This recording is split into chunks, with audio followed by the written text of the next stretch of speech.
الله أكبر كبيرا والحمد لله كثيرا وسبحان الله بكرة وأصيلا لا إله إلا الله والله أكبر الله أكبر ولله الحمد الله أكبر الله أكبر الله أكبر لا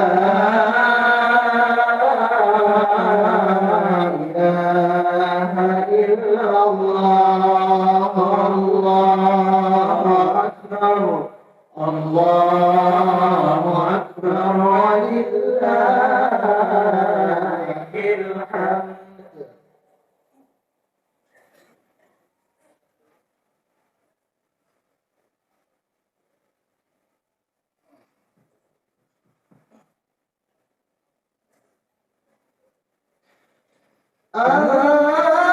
أنصتوا واسمعوا وأطيعوا جامعة رحمكم الله.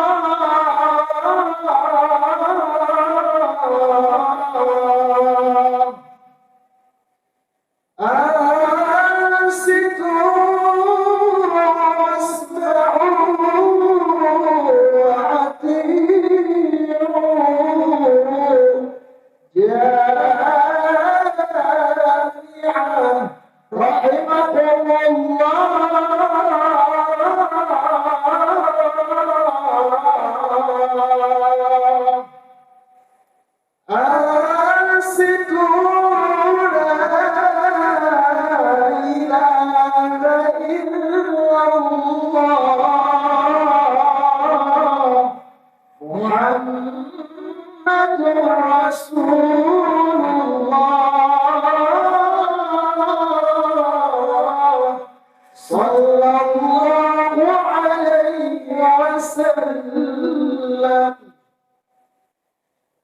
إن الله وملائكته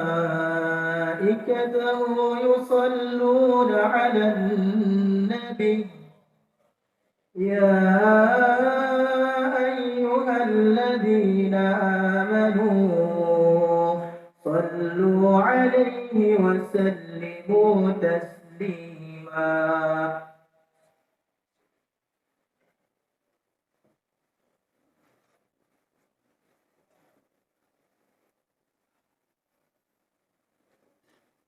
Assalamualaikum warahmatullahi wabarakatuh.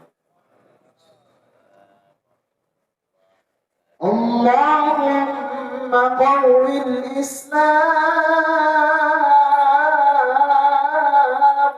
من المسلمين والمسلمات والمؤمنين والمؤمنات وسيرنا وإياهم سير من تمسك على نهجك القويم وارزقنا متابعة لسنة سيد المرسلين والحمد لله رب العالمين.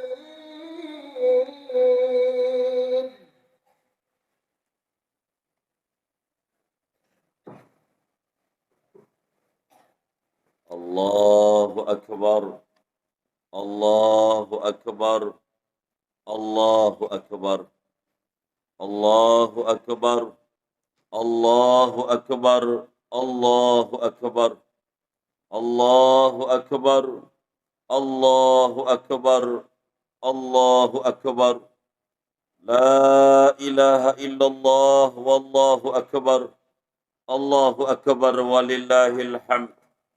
الحمد لله الذي أمرنا بحفظ الأمانة وجعلها من صفات المؤمنين ونهانا عن الخيانة وجعلها من صفات المنافقين. أشهد أن لا إله إلا الله وحده لا شريك له القائل إن الله لا يحب الخائنين. وأشهد أن سيدنا ونبينا محمدا عبده ورسوله الموصوف بالمأمون الأمين. اللهم فصل وسلم على سيدنا محمد سيد السادات العظماء وعلى آله وصحبه الأمناء ففازوا بحسن الحال في الحال والمآل. أما بعد فيا أيها المسلمون اتقوا الله حق تقاته ولا تموتن إلا وأنتم مسلمون.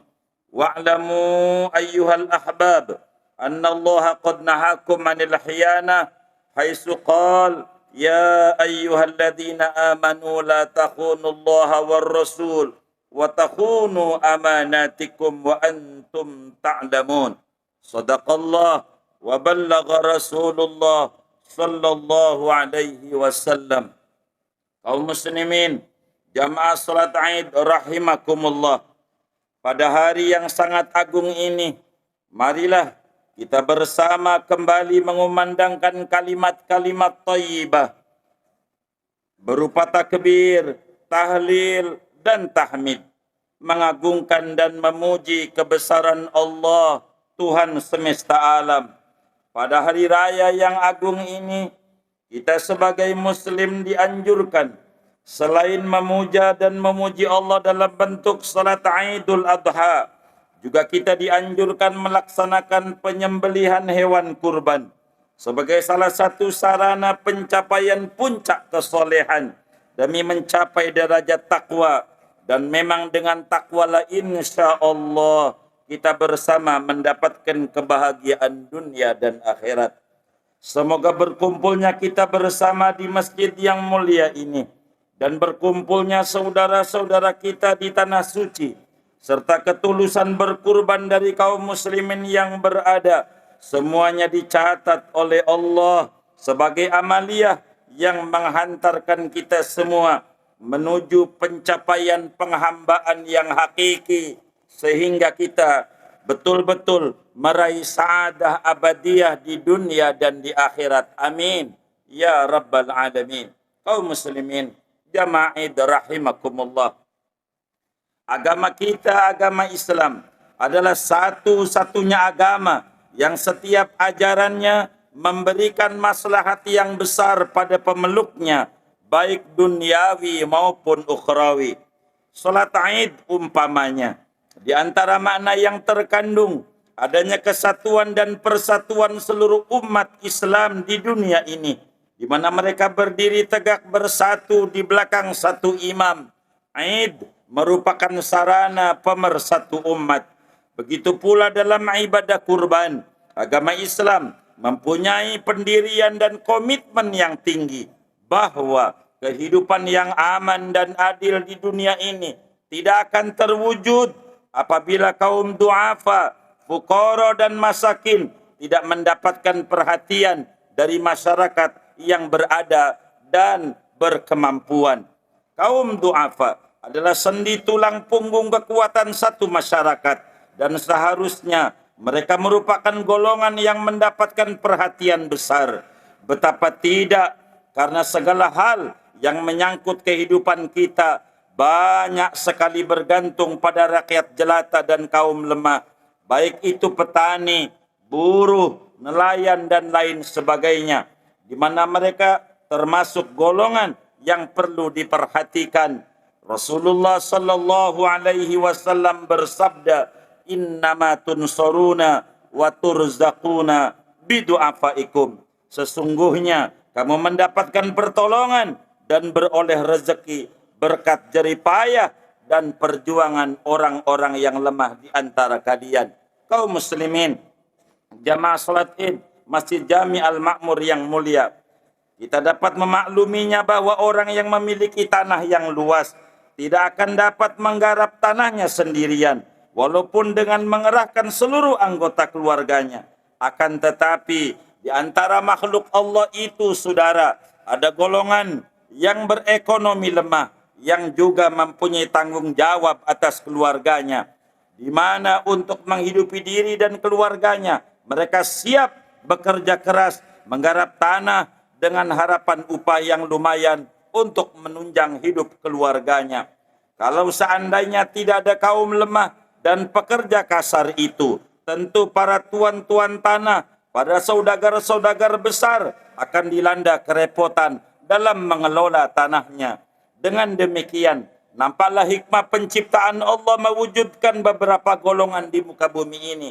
Asal saja dari pihak yang kuat, suka menimbang rasa, menunaikan hak-hak si lemah sesuai undang-undang yang diatur oleh Allah Subhanahu wa taala. Kaum muslimin, jamaah salat Id rahimakumullah. Syariat kurban ini dimulai dengan adanya peristiwa besar di mana Allah menguji keyakinan dan kepatuhan seorang hamba yang bernama Ibrahim alaihi salam terhadap perintahnya. Beliau diperintahkan oleh Allah supaya mengorbankan putranya dengan jalan menyembelihnya. Nabi Ibrahim diuji, apakah ia akan mematuhi perintah Tuhannya ataukah mendengar kata hatinya sebagai seorang ayah yang penuh cinta kasih kepada putranya. Di dalam hatinya timbul pergolakan dan pertarungan sengit antara keyakinannya kepada Allah dan kepercayaannya terhadap keduniaan ini. Pertarungan antara patuh terhadap perintah Allah dan rasa sayangnya terhadap anak kandungnya sendiri. Akhirnya hadirin sekalian, pertarungan itu dimenangkan oleh iman, di mana Nabi Ibrahim patuh terhadap perintah Allah, yaitu menyembelih putranya Ismail. Sedang Ismail sebagai seorang muslim ternyata mempunyai sikap jantan dan patuh sebagaimana yang dimiliki oleh ayahnya. Hal ini disebutkan dalam firman Allah yang barusan dibaca oleh imam kita. Falamma balagha ma'u sa'ya qala ya bunai inni ara fil manam anni adbahuk fanzur madza tara. Qala ya abatif al ma tu'mar satajiduni insyaallahu minas sabirin. Setelah Ismail menginjak umur 13 tahun, mulailah Ismail menampakkan wajah yang rupawan, ganteng, dengan otak yang cerdas, serta penampilan yang lincah dan terampil. Ismail mencintai ayahnya Ibrahim. Ibrahim pun mencintai putranya Ismail. Di saat keduanya saling cinta mencintai, saling sayang menyayangi, tiba-tiba turun perintah yang sangat hebat lewat mimpinya, yaitu perintah agar Ibrahim menyembelih putra yang sangat disayanginya itu, putra yang ditunggu-tunggu kehadirannya sekian tahun lamanya. Lalu Nabi Ibrahim berkata kepada Ismail, "Wahai anakku, aku bermimpi bahwa Allah memerintahkan agar aku menyembelihmu. Bagaimana pandanganmu, wahai anakku?" Disinilah hebatnya ujian Allah terhadap Ibrahim. Namun tidak disangka dan tidak dibayangkan sebelumnya oleh Nabi Ibrahim. Ternyata putranya Ismail yang masih kecil ini tidak takut dan tidak gentar. Ismail menjawab dengan tegas, "Wahai ayah, laksanakan apa yang Allah perintahkan. Jangan ragu ayah, jangan gentar ayah. Insya Allah engkau akan mendapati aku dalam keadaan penuh kesabaran dan penuh ketabahan." Kaum muslimin, jamaah salat Id rahimakumullah. Coba kita bayangkan ujian Allah yang menimpa Nabi Ibrahim yang begitu hebat. Putra beliau yang didambakan sekian tahun lamanya untuk hadir di muka bumi ini, setelah datang dan saling cinta mencintai, tiba-tiba diperintahkan supaya disembelih. Bayangkan hadirin sekalian, seandainya ujian yang demikian berat ini diberikan kepada kita, barangkali kita sudah gagal menjadi orang beriman. Kemungkinan kita lebih memilih tidak beriman daripada harus menyembelih putra yang sangat kita sayangi dan amat sangat kita cintai. Saudara-saudara sekalian, pendidikan yang baik ini dari apa yang dilakukan oleh Nabi Ibrahim setelah Ismail sama mengikuti apa yang Allah perintahkan. Keduanya rela dan siap, maka dilaksanakan penyembelihan itu pada tanggal 10 Dzulhijjah yang disebut Yaumun Nahar atau hari raya Idul Adha, dan dibawalah Ismail menuju ke Mina. Pada saat Nabi Ibrahim mau melaksanakan perintah Allah dengan tanpa ragu, tiba-tiba iblis datang mengganggu agar Ibrahim mengurungkan niatnya. Iblis berkata, "Wahai Ibrahim, apakah engkau tidak melihat anakmu yang ganteng itu? Otaknya cerdas Ibrahim, akhlaknya baik, penampilannya lincah. Apa engkau tidak cinta anakmu?" Dengan tegas Nabi Ibrahim menjawab, "Aku cinta anakku Ismail, tetapi jujur, aku juga sangat cinta kepada Allah yang memberi aku Ismail. Demi perintah Allah yang lebih aku cintai, maka aku korbankan Ismail yang aku cintai. Aku cinta Ismail, tetapi aku lebih cinta Allah yang menganugerahiku Ismail. Oleh karenanya, aku rela mengorbankan yang aku cintai demi mematuhi yang lebih aku cintai." Tentu perintah ini merupakan ujian besar baik bagi Ibrahim maupun putranya Ismail. Karena itu Al-Quran mengabadikan, "Inna hadha lahuwal bala'ul mubin wa fadainahu bidhibhin adim wa tarakna alaihi fil akhirin salamun ala Ibrahim." Kaum muslimin, jamaah salat Id Masjid Al-Makmur yang mulia, akhlak yang mulia dan pendirian yang kuat serta idealisme yang tinggi yang dimiliki oleh anaknya yang bernama Ismail tidak akan lepas dari pendidikan agama yang ditanamkan dan diajarkan oleh orang tua yang penuh tanggung jawab. Karenanya lewat mimbar ini kami menghimbau dan mengajak kepada hadirin sekalian untuk sejenak duduk bersama merenungi tentang hikmah dan tujuan Allah menganugerahi anak kepada kita sekalian, agar supaya anak-anak kita kelak menjadi Ismail masa kini yang rela mengorbankan jiwa dan raganya demi tujuan mulia Izzul Islam wal Muslimin. Kaum muslimin, jamaah rahimakumullah, anak adalah nikmat besar yang diberikan oleh Allah kepada kita.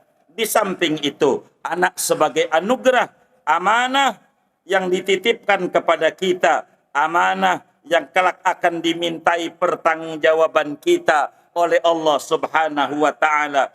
Anak lahir ke dunia menurut fitrahnya, yaitu beragama Islam dan mentauhidkan Allah. Hanya orang tuanya lah yang kadang menjadikan anak Nasrani atau Majusi. Kullu mauludin yuladu 'alal fitrah fa abawahu yuhawwidani au yunasirani au yumajisani. Kata Nabi, setiap bayi yang lahir berada di atas fitrah agama Islam. Ayah bundanya lah yang membuat Yahudi ataukah Nasrani ataukah Majusi.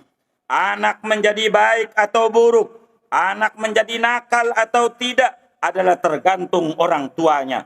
Anak tetap menjadi muslim atau tidak tergantung pendidikan dan arahan-arahan orang tuanya. Orang tuanya lah yang bertanggung jawab semuanya dan akan dimintai pertanggungjawabannya oleh Allah. Kata Nabi, "Warrajulu ra'in an ahli baiti wa huwa mas'ulun an ra'iyati." Orang laki-laki adalah pemimpin atas keluarganya dan kelak akan dimintai pertanggungjawaban terhadap rakyat yang dimimpinnya. Innallaha sa'ilun kullara amma star'ahu ahafidhu dzalika am dhayya. Kata Nabi dalam hadis An-Nasa'i, sesungguhnya Allah akan memintai pertanggungjawaban semua pemimpin terhadap apa yang dipimpinnya, apakah ia menjaga ataukah ia menelantarkannya. Kaum muslimin, jamaah salat Id rahimakumullah, guru seorang anak adalah lingkungan yang ada di sekelilingnya, dan lingkungan yang paling dekat adalah ayah bundanya. Maka apabila orang tuanya, teman-teman sekelilingnya, orang yang berbuat baik, maka ia akan meniru baik. Dan sebaliknya, manakala lingkungan sekelilingnya berbuat jahat, niscaya ia pun meniru jahat pula. Seorang pujangga Islam menyatakan dalam sebuah gubahan syairnya, wayan sauna siul fityani minna ala ma kana awadahu abuhu. Anak-anak kita akan tumbuh dan berkembang menurut apa yang dibiasakan oleh ayah bundanya. Karenanya hadirin sekalian, anak yang hidup dalam lingkungan rumah tangga yang rusak berantakan, orang tuanya bertengkar melulu, dan hidup dalam lingkungan yang rusak, maka tidak ragu-ragu lagi anak itu akan mengisap air susu pengalaman-pengalaman yang rusak dan akan terdidik dengan perilaku yang jelek pula. Manakala anak itu hidup dalam lingkungan yang tidak memperhatikan nilai-nilai Islami, maka tidak ragu-ragu lagi anak itu berangsur-angsur akidah Islamnya yang asli menurut fitrahnya akan hilang dan sirna pula. Bahkan kalau ia tetap tinggal dalam lingkungan seperti ini, maka sulitlah untuk mengembalikan akidah dan nilai-nilai luhur keislamannya. Kaum muslimin, jamaah salat Id rahimakumullah. Oleh karena guru seorang anak adalah lingkungan, dan lingkungan yang terdekat adalah orang tuanya, maka orang tua harus memberi contoh yang baik kepada putra-putrinya, sebagaimana Nabi Ismail dan istrinya menanamkan pendidikan yang baik kepada anaknya Ismail, selalu memberi arahan-arahan yang baik kepada mereka anak-anaknya. Orang tua yang teledor dalam mendidik putra-putrinya pada umumnya menjadikan mereka kurang baik dan menyimpang dari tuntunan Habibuna Muhammad. Orang tua yang memasukkan putra-putrinya ke sekolah-sekolah non-Islam, maka berarti membiarkan anak-anaknya dalam lingkungan yang non-Islam pula, dan akan membawa mereka pelan-pelan melepaskan ajaran agama aslinya yang begitu luhur. Orang tua yang menyerahkan putra-putrinya kepada pembantu yang non-Muslim dan menyerahkan mereka kepada pendidik yang non-Muslim yang menanamkan benih-benih yang sesat ke dalam hatinya, maka tidak ragu-ragu lagi anak itu akan tumbuh di atas kehidupan yang jauh dari Islam pula. Orang tua yang memberikan kebebasan kepada anak-anaknya bergaul dengan teman-teman yang nakal dan tidak taat beragama, maka tidak ragu-ragu lagi anak itu akan meremehkan Islam dan nilai-nilai luhur ajaran yang dibawa oleh Nabi Yuna Muhammad sallallahu alaihi wasallam. Walaysan nabtu yanbutu fi jinanin kamislin nabti yanbutu fil falati wa hal yurja li atfalin kamalun idar tadau bisadyin naqisati. Tidaklah sama tumbuh-tumbuhan yang tumbuh dalam kebun yang subur seperti halnya tumbuh-tumbuhan yang tumbuh pada padang Sahara yang kering kerontang. Apakah bisa diharapkan kesempurnaan maksimal pada anak-anak jika mereka menyusu pada air susu yang kurang gizinya, kurang agama dan akhlaknya? Tentu jawabnya pasti tidak. Kaum muslimin, jamaah salat Id rahimakumullah. Karena orang tua yang bertanggung jawab atas perbuatan anak-anaknya, maka untuk menjaga akidah, menjaga keimanan, menjaga keislaman, menjaga akhlaknya, dalam kesempatan ini kami menghimbau hendaknya mereka dimasukkan pada lembaga-lembaga pendidikan Islam yang benar-benar ajarannya mempertebal keimanan dan membentuk anak berakhlakul karimah. Sebab harapan menuju terwujudnya masyarakat yang tentram, tenang, loh jinawi bisa terwujud bila pribadi anggota masyarakat tersebut bermental baik dan bermoral mulia. Karena dari pribadi-pribadi yang bermoral lah akan membentuk keluarga yang bermoral. Dari keluarga yang bermoral akan membentuk masyarakat yang bermoral. Dari masyarakat yang bermoral akan membentuk bangsa yang bermoral dan berakhlakul karimah. Dengan apa mental yang baik bisa dicapai? Jawabnya dengan banyak-banyak mengisi dan mengikuti pendidikan-pendidikan Islam yang benar. Banyak beribadah, melaksanakan ibadah yang telah diwajibkan oleh agama. Salat yang benar, tidak setahun 2 kali. Puasa yang benar, zakat yang benar, dan lain sebagainya. Oleh karenanya kurikulum pendidikan harus memperhatikan praktek-praktek ibadah dan budi pekerti. Bila anak-anak didik kita inginkan tidak bandel dan tidak nakal, maka berikan contoh kepada mereka yang baik, berikan teladan kepada mereka, ajarkan kepada mereka praktek ibadah yang benar dan budi pekerti yang luhur. Hadirin jamaah salat Id rahimakumullah, awid banika 'alal adabi fis sigari kaima taqarru bihim aynaka fil kibari. Qad yanfa'ul adabul aulada fis sigari wa laysa yanfa'uhum min ba'dihi adabu. Innal ghusuna idza qawwamtaha tadalat wala talinu walau qawwamtahal khasabu.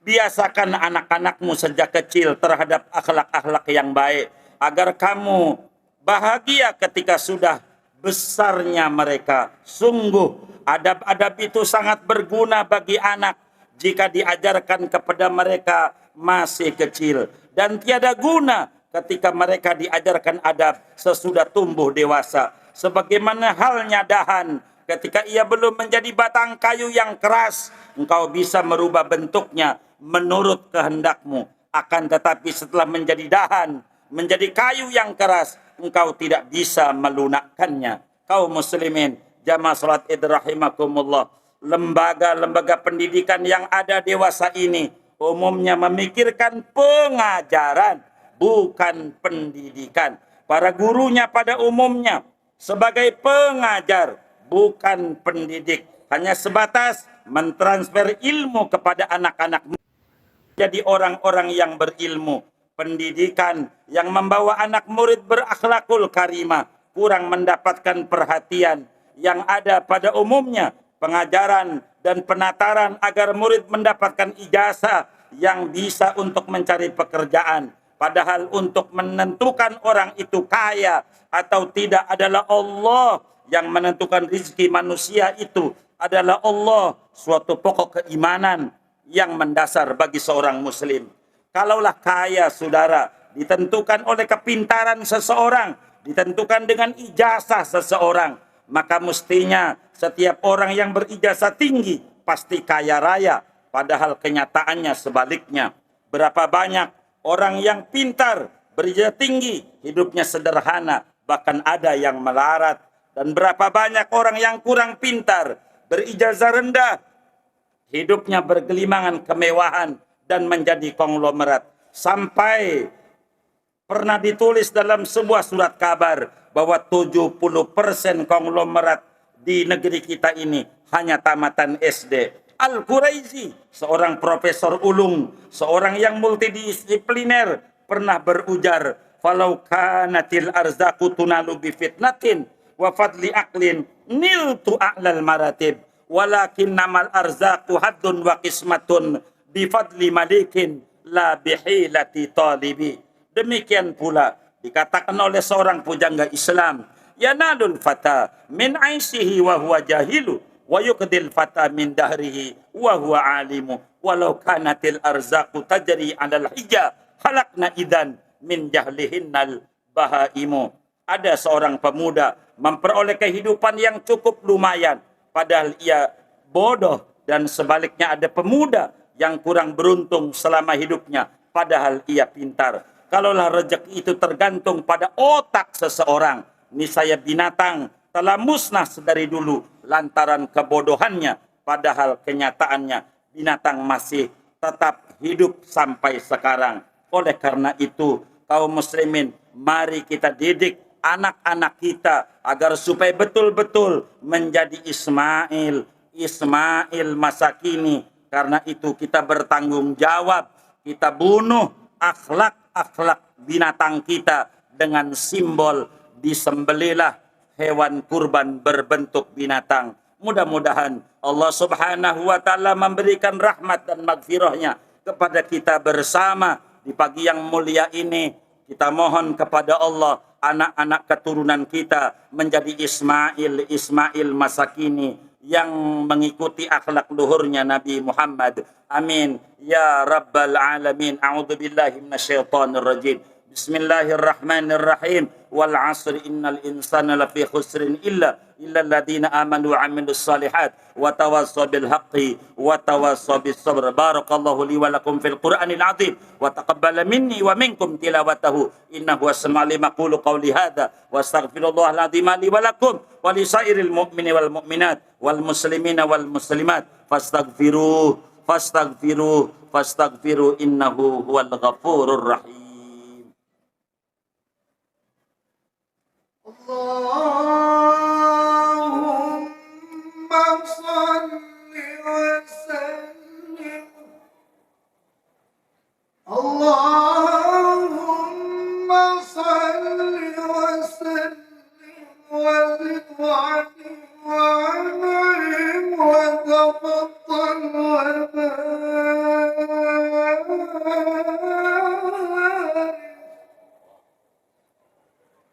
بجلالك وكمالك على سيد عبادك وأشرف عبادك أسعد العرب والعجم وإمام الطيبة والحرم وترجمان الكتاب ومنبع العلم والحكمة والحكم عن القاسم سيدنا وحبيبنا وشفيعنا ومولانا محمد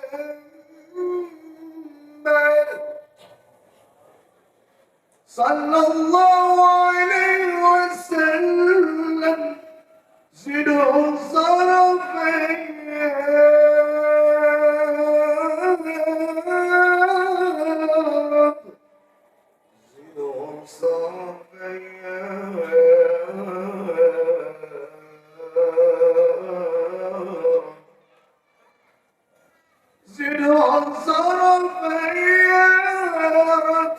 وكرما وتعظيما ومحبة وبرا ورضي الله تبارك وتعالى عن ذوي القدر العلي والفخر الجليل ساداتنا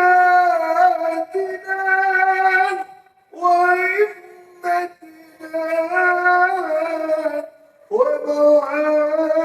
وموالينا أبي بكر وعمر وعثمان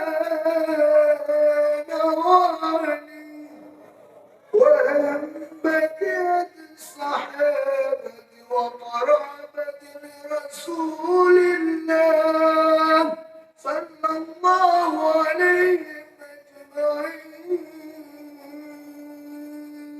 والحمد لله رب العالمين.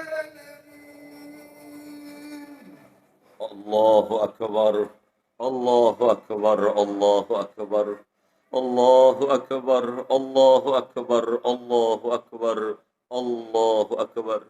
الحمد لله الملك القهار العزيز الغفار مقلب القلوب والأبصار مقدر الأمور كما يشاء ويختار.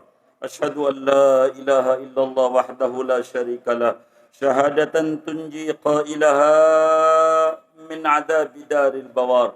وأشهد أن سيدنا محمدا عبده ورسوله الذي إذا سئل أعطى عطاء من لا يخشى الإقدار. اللهم فصل وسلم على سيدنا محمد حامل لواء الإرشاد والإسعاد ومصدر قوامس المعارف والأمداد وحجة الله على الوجود وآيته الكبرى في عالم البطون والشهود وعلى آله وأصحابه حماة الدين الهادين المهتدين وسائر التابعين إلى يوم الدين.